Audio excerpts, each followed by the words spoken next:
Op zwaarboerkerij Mooi Selsum in Oortjer komen zo'n 90 beren die het zwaar op maat krijgen. Ja, daar waren de zwaarrekkens door de ouders zelfs betellen, uit het persoonsboom budget. Zo'n 2015 is de gemeente verantwoordelijk voor de zorg en mag de ouders de rekkens bij de Sociale Verzekeringsbank inzien. En daar is de boel nog net op streek. Vanmorgen en juist hebben we al heel veel mailtjes en telefoontjes van mensen die echt ongerust binnen.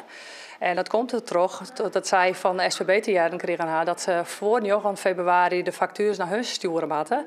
Maar ja, wij gaan allemaal de facturen erdoor uit, dus mensen zijn wel wat in paniek. Hester Pauw, haar zoon Levi, is 18 en wennet een paar dagen in de week op de zwaarboerkerij. Zij weet nog net goed hoe ze de rekkens eens inzien moet. Ik heb net vorige week een paar brieven gehad en van zorgboerderijen mailtjes, maar ik moet er echt even voor gaan zitten, want het is best wel lastig. Het is niet heel makkelijk om dat te doen.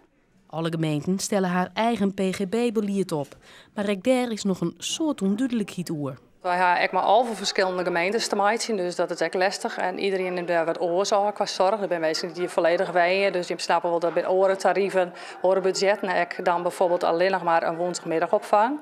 Dus wij maken eigenlijk voor al die cliënten één op één uitziekje van hoe zit het met je budget? Is het WLZ worden? Is het PGB? Is het SVB? Maak je maar naar de gemeente? Nou, neem maar op, een hele kluif is het. Of de Fries deze mannen haar yield krijgt, weet ze dus nog net. Lokkig kan ze het eerst nog wel even uitjongen. We hadden wel een beetje rekening houden dat we gewoon 2 maanden net uitbetalen kregen. Of dat het achterstallig zouden uitbetalen. Maar voor ouders betekent het wel heel wat. Die zijn natuurlijk heel onzeker. Die willen graag wel dat de zorg continu teruggaat. En als je net weet, dan weet je de facturen heen sturen. Maar dan wordt het wel heel onzichtbaar en moeilijk. Staatssecretaris Van Rijn had intussen tas zijn dat mensen die terug hebben op PGB haar yield gauw krijgen.